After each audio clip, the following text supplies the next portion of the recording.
Welcome on in my Ashwings. It's such a pleasure to see you here today for a little bit of a market watch video. That's right. Normally, I don't do a whole ton of these market watch videos, but let me tell you, if there is something I am super passionate about in the TCG space, it is how to tell you to save your money. Because lo and behold, again, we're all adults that do adult things. Well, I mean, I guess not all of us are like adults. Some of you are probably like 16 or something, but like, regardless, we all make money and we spend that money on our cardboard, right? That's kind of the concept here. And something I wanted to bring forward was saving money in these situations. So when you take a look at something, this is Fyendal's collection. Shout out to Fyendal's collection for sponsoring the channel. There's a whole thing that I have at the beginning of this video that you can check out, obviously, to get in on this too. But Fyendal's collection is a really great way for you to kind of take a look at what's trending in the market, right? And so what we're looking at here is just a flat gain of certain product, right? Certain singles, whether it be product or sealed or singles or whatever it might be. We're looking at it here in order for us to determine what's kind of going up and what's going down and what's changing and how that's affected everything. So what I want to do here is just kind of take a quick look at the market trends. And I have a couple other things to kind of look over as far as cards to look into if you are looking or just getting into Flesh and Blood, and a way to go about saving your money before the hype hits, right? So let's take a look here at some market trends. This is currently as of Valentine's Day. So Valentine's Day, we've got some pretty interesting things going up in price. The uprising booster cases are going up quite a bit, but they're still well under map. So buying a uprising case for under $300 is still a steal. So I do suggest, I know there was a lot of uprising that was open, but we know that uprising was not printed at the amount that like Tales of Aria First Ed was or something of the sort. So we know that there is at least not as much uprising, and the more of it that gets opened, the more the sealed product will become unavailable, and that price will then continue to rise. So if you have an opportunity to pull some Marvel Dragons, Crown of Providence, some of these like more powerful Draconic cards, or even like the stuff for Icelander, if Icelander ever comes back, these are all opportunities for you to pick those up in this set here. But then we also have some gem pack stuff going up in price. Cold foil, Obsidian Firevein going up by a little bit here. These cold foil weapons are going for quite a bit on the open market now, continuing to rise because obviously cold foil weapons, people want those. Arachne Slip Through the Cracks, the extended art. So this is the cold foil that you were able to get from Prague, I believe, only for $27. Now that's kind of insane to me because $27 for an extended art version of this, obviously it's not the Marvel, but for a cold foil extended art version of an adult hero to be $27, it's a kind of a good deal. So if you're planning on playing Slippy at any point, that's a nice one to pick up. Hunter's Clave, of course, is continuing to rise. I don't know that this is the actual price, and I would like to actually see if that is the case because I don't think that it is. At least I'm not seeing it here on TCG Player. Let me go ahead and take a quick look here because I'm sure it's in the second page somewhere around here. Okay, hold on. I guess it's swapped. Give me one sec. Back over here. So Hunter's Clave obviously is a really contentious thing right now. Yeah, $45. So I don't know. This must be the cold foil. It is the cold foil. See, I should have just looked. So the cold foil going for 90, pretty cool. But of course, that's a cold foil weapon, tends to go for a better rate. And of course, it's necessary for one of the heroes. I shouldn't say necessary, but it is highly favored as a weapon for one of the heroes. Something I did want to bring up, though, about Hunter's Clave is that when you see a price like $45 for a weapon, especially a dagger, just know that one, Arachne Marionette has some hype right now. So hype prices are continuing to rise. Second off, a lot of people are claiming that Hunter's Clave, and this is a hot take for the record, so feel free to flame me in the comments. I don't think you need two Hunter's Clave. I think a Hunter's Clave, and even if you wanted to get like a Mark of the Huntsman as a secondary weapon, because Hunter's Clave and Mark of the Huntsman, nearly the same card, because Mark of the Huntsman gets you +1 when you're attacking a marked hero, and it has go again. And if it hits, you can destroy the dagger and then mark your opponent. The whole reason people like running 2 of them, is 2 of the Hunter's Clave more specifically, is because you attack with the Hunter's Clave to attempt to see if they block out the mark. If they do block out the mark, you can flick your other dagger at them, and then they know, they'll be able to be marked because you can destroy that dagger and then mark your opponent. But with Hunter's Clave, you do nearly the exact same thing. The only difference is that there's the word piercing on it. But if your opponent gets marked, that piercing is essentially affected and added onto Mark of the Huntsman as it comes in for 2 as opposed to 1. And the only difference is that it does not mark you automatically. It just attacks for that, right? So I have a lot of people assuming that Hunter's Clave, and I've seen this before at locals as well, where people will attack with a Hunter's Clave, I'll get marked, then they'll attack with their second Hunter's Clave, but they think it comes in for 2. And that's Mark of the Huntsman. That's not Hunter's Clave. So I don't think that this is necessary to get 2 of them. Maybe if your opponent is attempting to destroy your daggers a lot or banish your daggers, it might be good to run 2, one in the sideboard with like a concealed blade, but I don't think it's necessary to run 2. I think if you ran like a Nerve Scalpel and Hunter's Clave, you're in almost a better spot because you can attack with Hunter's Clave. They don't want to be marked, obviously. And then if they block it, they block it. So theoretically, you could come in with a Nerve Scalpel for 1, and they're not going to block it. Then you can come in with a Hunter's Clave for 1, and if they do block it, then they at least have the Nerve Scalpel effect activated if they didn't block it and took 1, and they want to avoid the mark. This is fine, because you're still throwing a card out of their hand for 1 damage, and that's huge. That's a ton of value. So, Hunter's Clave. I don't think it needs to be as expensive. I think after RTN season, this card's probably going to drop to like $15, maybe less. And the reason I say that is because if we take a look at a card that is pretty much printed in the exact same slot, in the exact same way, we take a look at Graven Call. Graven Call is a card from Heavy Hitters in the expansion slot of Heavy Hitters, an Assassin Dagger that has Piercing 1, Attack Go Again, and you can destroy 2 silver to, bring this back and give it +1. This is $1.69 for a lightly played copy. So obviously these are 2 different cards, right? Like one of them allows you to turn on your hero power and do some crazy other stuff.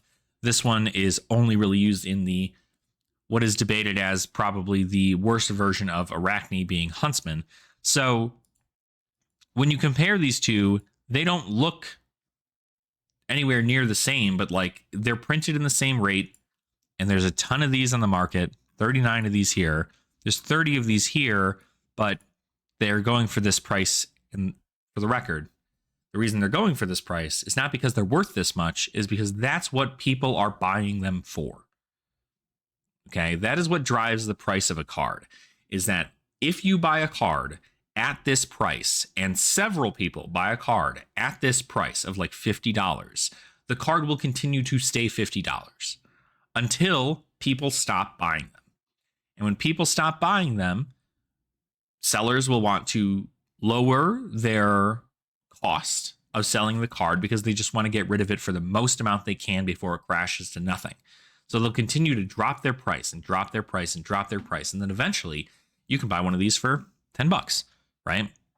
And that's significantly more effective. So I'm not saying don't buy these right now if you can, and you want to play Arachne Marionette, or you want to play Arachne Slip Through the Cracks, and you want to mark your opponent, right? You can buy 1, but you don't need to buy 2. So anyway, Vigor, the cold foil Vigor token there's no way. The cold foil Vigor token is going for $120 right now. That's a pretty good boost. There's that cold foil Mark of the Huntsman from the gem packs, looking at about $16 for this. Again, huge pickup for a cold foil weapon in the gem packs for $16. The players drive this market so hard, right? Syndra needs Kunai of Retribution in order for her to be doing what she wants to do. That's why Kunai of Retribution goes up in price. Fang needs to utilize things like the Obsidian Fire Vein, because that's his weapon and that's what utilizes best with the combat chain. But Arachne does not need Mark of the Huntsman because most people are running Hunter's Clave. So these cold foil weapons going for like $16, pretty good deal. We're also seeing Rainbow Foil Aetherize go up in price, $20. This is effectively a counterspell, which is kind of cool. But for $20, you can get Rainbow Foil copies of it from Crew First. Not bad. Like, Crew First cards are definitely worth picking up if you can, especially the Rainbow Foil version. So not a bad one to pick up there. The Shelter from the Storm Extended Art. This is an insane jump, right? For the record, there's been one sale in 7 days, right? So it's not selling a whole lot, but it is still continuing to climb in price because it's generic and it's the most expensive version of said generic that most people are going to be running in their deck. So Shelter from the Storm Extended Art going to $250. That makes sense. It might go higher. It might stay around here. I don't expect it to go under $200 though, because it is a rarer version of the card and does take a little while to pull. So not bad there. Flick Knives, there were a few sales here recently, even at this $170 some price point. But even still, $172 for a cold foil Flick Knives makes sense. I don't know that Rainbow Foil Flick Knives is going for as much still, but at least the cold foil is going for this much. It's probably right around the same. I don't know why we're just like we're beating around the bush here. We can just Flick Knives, see exactly what it is going for right now. $169. So at this point, this is kind of what I'd say, right? Is that if you were able to pick up a rainbow foil copy of this card for nearly the same price as a cold foil copy, then that's good. It looks like all the cheap cold foil copies were kicked off the market. You're looking at only 2 cold foils down here at about $250, and the rest of these here are sitting at about $170. That's kind of crazy for a card. For like, this is just as expensive as Tunic right now, mind you. And this is not a generic. So this is, again, all kind of based around hype. Syndra's doing well in the format. Arachne Marionette's doing well in the format. Pretty much any hero that's going to be able to utilize these Flick Knives is doing well in the format. And so because of that, the card has gone up in price significantly. And I'm happy I bought mine for $20. So, yeah. So we got that there. Tomotai actually gone up in price. That's kind of a sad thing to see because I still have yet to buy my Marvel Tomotai, but $130 for Marvel Tomotai. Probably not a lot of these left in the market if I were to guess, simply because not a ton of people are opening up Uprising, although like you can still purchase a whole case of Uprising for a pretty cheap amount, but easily one of the more valued cards out of the set because Tomotai is one of the more powerful dragons and the Marvel version looks absolutely amazing. So that is the case there. More gem pack stuff going up. Affirm Loyalty, the Draconic Warrior reaction, actually being the rainbow foil for $24. So it's interesting because previously with the gem packs, or without the gem packs, with just the armory kits, you were not getting anywhere near the amount of value as you could get out of a pack as you do right now. Because if you got something like the Affirm Loyalty or any of the cold foil weapons or any of the stuff, you're getting the value of what is essentially what the cold foil would have gone for in the armory kits. Like, for instance, just taking a quick look here at the gem pack stuff. So gem packs, pretty huge stuff here, right? Obviously, you can tell Kunai of Retributions going up a lot. Obsidian Fire Veins, hard to find this one here because everybody wants the other sided facing dagger. So the right side facing one is obviously harder to find and probably going to sell immediately compared to the left side one, but technically want both. So they're both in cold foil. The rainbow foil, I'd imagine the rainbow foil Mark of the Black Widow extended art is going for $24 and not the regular version. I'll be damned. $25 for the regular version of the Mark of the Black Widow in there, in the gem pack here. That is wild to think about. Okay, I want you to just grasp this, right? This is a non-foil card that you can get in a gem pack. Go to your armory, because if you pull this card in your gem pack, you can sell it for $25. $25 is the most recent one here. There's not a lot of things listed. All the Arachnes are going to want to run this card. Any card that cares about marking your opponent is going to want to run this card. So the fact that it's going for $25, kind of insane, actually. Like actually kind of insane. To the point where you see the sheer amount of value that you can get out of a gem pack. I mean, even if you take a look at Calming Breeze, $20, March of Loyalty, $15, Affirm Loyalty. This says 30, and it was 24 here. So I'm sure it's even more, right? Mark of the Huntsman, $45. A lot of these cards from the gem pack are sitting around upwards of $10. And to know that the upwards of $10 for a non-foil version of a card coming out of a pack that you simply go to your armory to play in is huge value, huge value. So I definitely suggest going to your armory and picking these up. That's enough of me talking about the gem packs. They're just good. So that's a few things to kind of talk over here, but I didn't want to get too deep into it. If you want to check out the market trend stuff, go check out Fyendal's collection. I'll have that in the description area for you, and you can go check that out. But something I do want to go over first is kind of the Hunted, right, in its entirety. So with the Hunted obviously being released, this has been a hard set to get. A lot of stores are running out of product because the second wave of the product has not been sent out yet, but people are slowly getting their stuff back in and opening up more product. But the cases are still fairly reasonable to purchase, although there's only 12 of them on the market. $413, I mean, I'd rather pay under $400, but like $413 is about what they were going for from most vendors, so not bad. And of course, you take a look at all these really, really like expensive versions of cards, right? You know, all the Marvels and everything, the extended arts, the quick dodge flexors only being $82 is kind of good, because this is a pretty heavy anti-aggro card, and for it only being 82, it's not bad. Schism of Chaos, the Fabled in the set, only being $47 for the rainbow foil, not bad. The Marvel Fealty going for a lot, which makes sense. It's a very beautiful card. Kiss of Death extended arts, the Blood Spattered Vest. So two legendaries out of the set going for about $80. Kabuto, the extended art, going for $69. The Dragon Scaler Flight Path going for $45.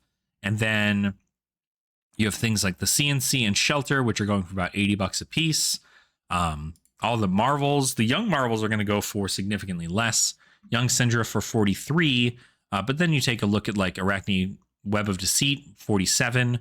Young Fang is $30 for this Marvel, which is kind of cool. And then you take a look at some of the other extended arts that are in here.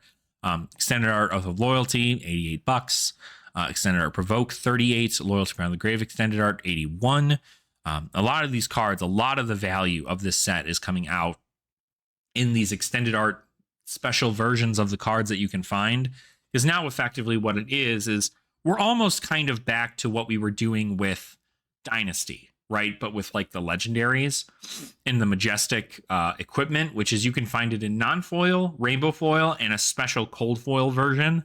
And effectively in this same vein, you have the non-foil, the rainbow foil, and then the special extended art version of the card. So if you're looking for Loyalty Beyond the Graves, they're $11, right? But if you want the special, shiny versions of them, you get them for $82 a piece. Kabuto is probably the cheapest. Yeah, Mask of Deceit and Kabuto are probably the cheapest legendaries in the set, strictly because Mask of Deceit's only for Arachne, and it's, very specific in what it does. Kabuto of Imperial Authority, $20. In most cases, Warriors are still not doing super great in the meta outside of maybe Fang, but even still, not a lot of people running this card. I think it's good. I think it has an opportunity to be really good. But right now, $20. So pick it up, honestly. Pain in the Backside, Art of the Dragon Blood, Ignite, all these like really, really good Majestics here, starting off just under $10. And then, of course, you take a look further into the set itself. A lot more. Kiss of Death, $7. Take of the Mantle, $7. Throw Dagger, $7. Extended Art Rares going for about that same price. Then you have cards from the expansion slot going for significantly less too. Jagged Edge only being $3 is kind of crazy. Dual Threat only being $3. Hunt's End being $2.80. A lot of these cards here you'll see are just cheap, right? After you get past these first 2 pages, everything else insanely valuable. And this is where I kind of wanted to get, like, I know you're 20 minutes into the video. Thank you for the record. But what I wanted to go ahead and talk about is just the sheer volume of Majestics that have been released, Majestics and Legendaries, that have been released and are currently insanely cheap right now on the open market. So I know I talked about this in previous videos as well, and I want to bring it up again because a new set just came out. And again, every time a new set comes out and certain cards reach certain heights of prices, I want people to know that there are cards that are in this game that are so incredibly cheap that you need to get on top of it and beat the market before the market beats you. Because at the end of the day, that's how you win Flesh and Blood. That's how you win the market of Flesh and Blood, is you have to get ahead of the market before the market gets ahead of you. And what I mean by that is that usually when a new set drops or certain heroes reach a meta, right, or they get a top 2 at a tables or top 4 or top 8 or something, and they're not normally there initially, people get hyped. They get so incredibly hyped to that point that you end up seeing a shift in the prices of cards. There's some cards that see next to 0 value for weeks, months on end. And it's not until somebody comes by and says, hey, actually, I'm a professional player who's been playtesting this hero for months, and I brought it to the top 8 of ProQuest. And people immediately are like, whoa, wait a minute. That's good? Like, that card's good? And it's like, these cards are good. This hero's good. Okay, cool. Let's play, right? Let's get it going. And so that's where, what I'm looking at here is the most recent 5 sets: Rosetta, the Hunted, Bright Lights, Part the Mistveil, and Heavy Hitters. These sets, I'm looking at the cheapest cards you can get. And my advice to you is to purchase, even if you can, right, 9 copies of each of these cards that are not heroes, right? If it's a card that goes into your deck, purchase 9 copies of these cards if you can, under $5. And the reason I say that is because when you look at things like Reckless Charge obviously is a card that is a KO specialization, but you're probably not going to see it run in KO. Because you roll a 6-sided die and you gain action points equal to half the number rolled rounded down. And if you rolled a 6 on a die this turn, you draw a card. Obviously, this is an insanely swingy card, and it's probably not going to see play unless dice rolling becomes so incredibly prevalent in the Brute matchup, or in the Brute like main deck, that KO is like, I would rather know I can run a 6. You know, if there's a legendary that says break this, the next time you roll a dice, it's a 6. That's value for this, right? That's value for this. But you're probably not going to see it right now. But that doesn't mean that's not going to happen. And so if you have a KO specialization, you want, for 25 cents, you can purchase 9 copies of it, right? 3 copies as a play set for yourself to keep should you ever wish to play the hero, and then 6 copies to be able to sell when this card eventually reaches a peak. The same goes for things like 3 Visits. 3 Visits is obviously in a hero that is only going to be seeing play for just a little while longer, since they're doing very well in the meta right now. But if they release another Mystic Illusionist that this card ends up working really well into, then you're looking at another card that you got for 25 cents because it's currently not run in Enigma. Boom. Now you've made an insane amount of value. And even if, frankly, right, I say buy 9 copies of these Majestics because I want you to be able to get that value when the cards go off on the market, when they're starting to, you're starting to see them get more play into heroes. That is the time in which you're going to want to sell those cards. But of course, even if you're just a player and you're looking to grow your own personal collection for Flesh and Blood, this is such an insanely good way to start doing it. Because even if you bought, what, 3 copies, 3 copies, 3 copies, I don't know, 2 copies of this, 3 copies of this. If you bought 3 copies of everything on this page, you're still like under $10. And that's everything on this page. It's not even include the heroes, all right? You're under $10. And then you take a look at the next page, and the next page does exactly the same thing. A lot of these cards, insanely cheap. Of course, it's going to change the thing on me, so hold on one sec. Let me actually continue to give you the correct information. Second page here, again, 40 cents, 75 cents, $1.25. All these heroes and all of these majestics, all going for pennies on the dollar. And it's just because they're not meta relevant right now. That's the whole thing. They're not meta relevant, which is funny because Manifestation of Mirror Guy is a meta relevant card. But because people think that the hero is going to leave the meta in like tomorrow, they're selling off all their copies of Manifestation of Mirror Guy.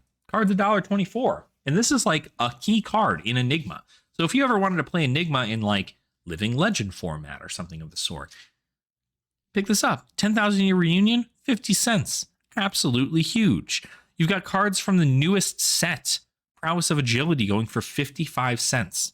And it's just because, again, nobody has broken these cards and they're not relevant for the classes or the talents of heroes at this very moment.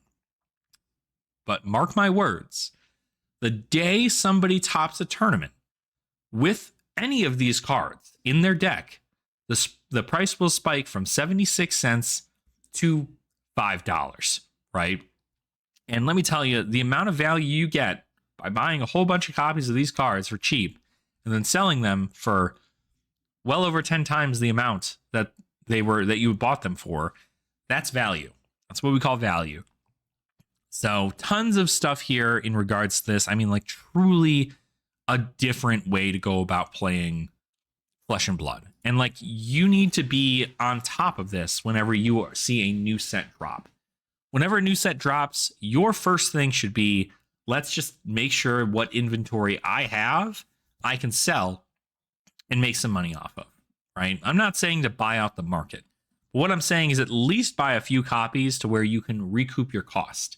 You bought 3 copies for yourself for you to play in case you ever wanted to play that hero. Then maybe you bought 2 other copies so you can put them in a blitz deck so you didn't have to swap out heroes or decks or whatever. But buy 6 other copies on top of it as well, because then those 6 other copies you can sell later on down the road. For instance, like Earth's Embrace is from Rosetta, 2 sets prior, and this is a Majestic that is going for 79 cents.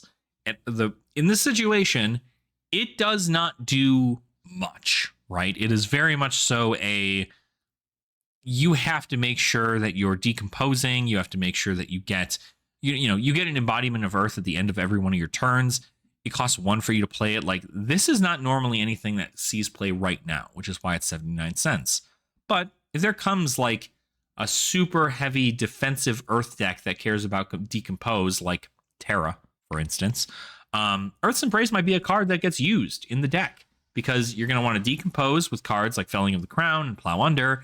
And then you also have cards like Earth's Embrace. If this card allows for you to save yourself on like, I don't know, like 3 turns worth of health, like, because Embodiment of Earth allows you to block more. Very, very good. And all of these cards, I mean, Anaphylactic Shock, it's an assassin trap that literally says the next time we have to deal with Ashwings, we get to kill the Ashwings, which is normally the thing that kills. Dromai definitely did really, really good into Assassin because they were able to overwhelm the board, and Assassin could only really do 1 to 2 things on their turn. Anaphylactic Shock, though, is a trap for Assassin that just says, hey, anytime Dromai becomes relevant again, this card goes up in price. And so if within the next few sets or in an armory deck, they release a new Dromai hero or some new illusionist that does some crazy things, Anaphylactic Shock just says, cool, I can still play Assassin into this meta. And it's 78 cents. It's 78 cents. This is a tech into a hero that you're expected to see more of when they get released. And you can buy 3 copies for under $3. Value. Pick that up, right? No Fear. Great blocking card for Brute. You have Show No Mercy, a Rhinar specialization that does really, really well in the deck.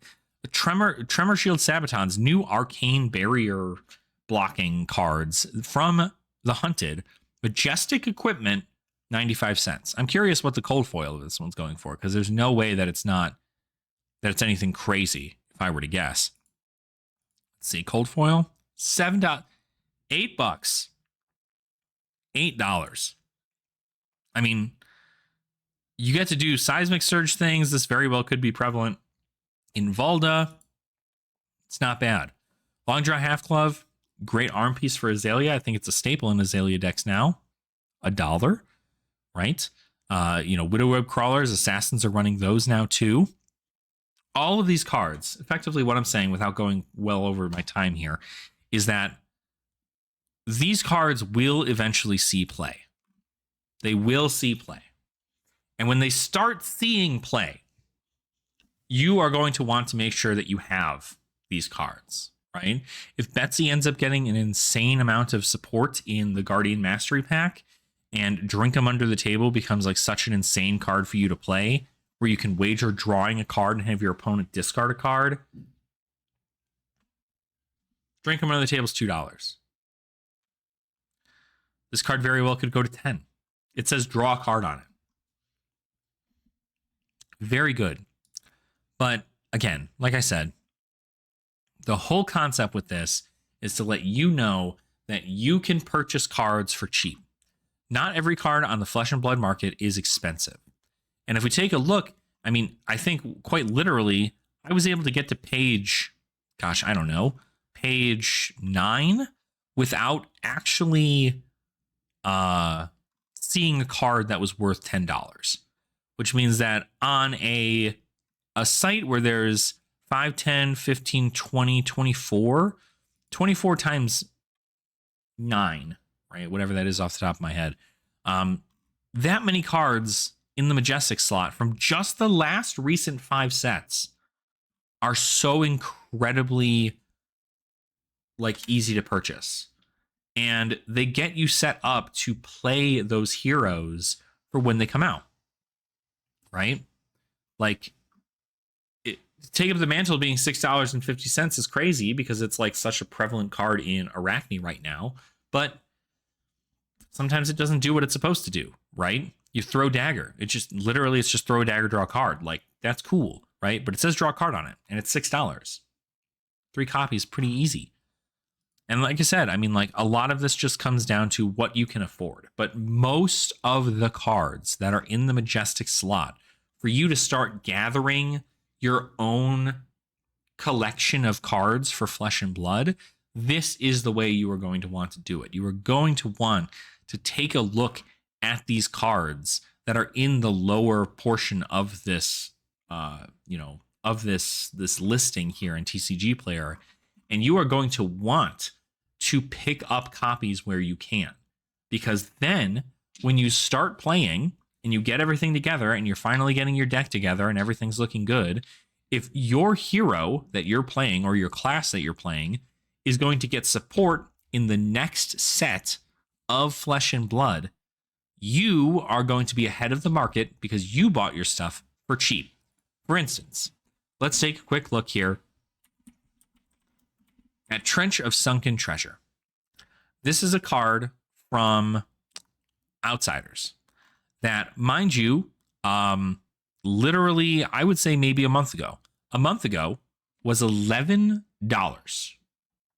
$11. You were able to purchase this legendary Ranger chess piece that allowed you to gain a resource and hit Arcane Barrier. You were able to play this or buy this for $11. $11. You were able to get this. And so, what happened? Right? High Seas came out, or was announced. High Seas was announced. We don't know that Rangers are actually getting support in the set. We just know that it is very pirate themed right now. Because it's very pirate themed, people took a look at this card and then went, that's the card. right? That's the card that made me think pirates exist in Flesh and Blood. That's the card that I need to pick up because that card's going to be expensive and it's going to be necessary for me to play this hero in the future meta if there is a pirate hero, right? Even though this says Ranger equipment. So just because there's a pirate on it, it went up in price to $40. If you bought several copies at $11 back in the day, and then you sold one of those copies now, you'd make up for a huge portion of the amount of money you paid back then for Trench of Sunken Treasure. This is what I mean by staying ahead of the market, is that we don't know what set's going to come next. We could guess, we can assume, but we don't know. And because we don't know, it's just better to purchase the stuff that you know you don't have and that you'd like to have a even small position in. Because with this being a player's market, if a player or players, plural, need that card in order to play that hero at the most efficient level, then that card's going to go up in price. It just will. Like, players will want the card, they'll need the card, it will go up in price. But lo and behold, if you didn't get it early enough, you are going to miss out. So this is my PSA to everybody who's gotten into Flesh and Blood recently, is to go look online, pick up these cheap versions of cards. Some people might just give them to you as bulk, right? But just know that it is incredibly, incredibly valuable, even if you're not looking to collect, right? To just purchase a playset of these cards. Buy 3 copies of cards that are under $5. Because I promise you that when the time comes, and it will come, cards will go up in price. Because somebody's going to find some tech somewhere, somebody far smarter than me is going to find some tech somewhere that's going to say, hey, this card is the reason I won $5,000 at this big event for Flesh and Blood. And if that's their reasoning and they're the winner of that big event, net deck people around the world are going to go, that's the reason. Okay, cool. I need to buy 3 copies. And then you'll start seeing them. You'll start seeing a drought. You'll have hundreds of players who will go online, and the first thing they'll do is they'll buy 3 copies of that card. It's huge. I mean, I think you can see the same in Rampant Growth, right? Rampant Growth Life. Rampant Growth Life, $5 for this card. And it looks like it was up further, believe it or not, which is kind of cool. So this might be a situation in which it might not be the same. I think what might have happened here is people started selling their copies since Verdance got, the top of a Battle Hardened, right? This is like one of the key cards for you to play Verdance. And the fact that it's $5 is really good right now. So that's a great pickup. But again, if Verdance becomes like the top dog and is always winning events, Rampant Growth Life might be a card that you will see get a drought. You might see several people go, okay, Wizard, Earth, gain life, I'll take it, sure. And that's the play there. But right now, not a lot of people picking them up. The sales were up for a little bit, but they're kind of dropping down. And so because of that, you're seeing more and more people kind of pick them up where they can, but you only need 3 copies. So if you can pick 3 copies up of this and you ever are just like, oh, hey, Earth Wizard does actually sound pretty cool after the tech that just came out in the next set for Earth Wizards. If there's ever an arcane spell that decomposes, I think that Verdance becomes like a significantly better hero. And if that happens, cool. Right? But if it doesn't, then, it's only a matter of time. So anyway, it's been far too long. Thank you all so much for watching. I appreciate your support. Hopefully I'll have this video up to you guys and you guys can check it out. It's pretty soon here, but I just wanted to say thank you all for continuing to support me and the things that I do here. I will continue to make PSA videos on why you should just purchase cheap Majestics and why you should always make sure to buy a playset of them, because it is so incredibly important, especially with these like expansion slot cards. So, you take a look at Cull. Cull is a $4.50 card, but Vincent just took down a ProQuest not too long ago. This is like the only card. If you play Vincent, this is the only card you need to purchase because you probably already have all the other cards. And, there's a generic action that's like a 0 for 6, which is insane. So, like I said, the value of this is going to be insane. So certainly keep an eye out for cheap Majestics. Pick them up where you can. You know, if you can find cool cold foil bling for your deck, that's awesome. But if you don't have anything to start with and you want to start getting your collection big for Flesh and Blood, this is the way to go about doing it. Just pick up cheap Majestics, get your playset, set them aside in a binder or in a long box or something, and just say, hey, when I want to play this hero, I know I have some of the cards for it. And so you're ready when it happens. But anywho, thank you so much for watching. I appreciate your support. I hope if you like the video, make sure to go ahead and hit the like button down below. You can subscribe to the channel as well if you have not already. And if you are looking to leave a comment down below, letting me know what you feel you have a PSA for on regards to some of these topics and, being able to grow your collection at a fast rate, feel free to share your knowledge in the comments. I'd love to hear from you guys. So as always, thank you so much for watching, and I will see all of you beautiful Ashwings in our next video, and continue to have fun in the Flesh and Blood. I'll see y'all later.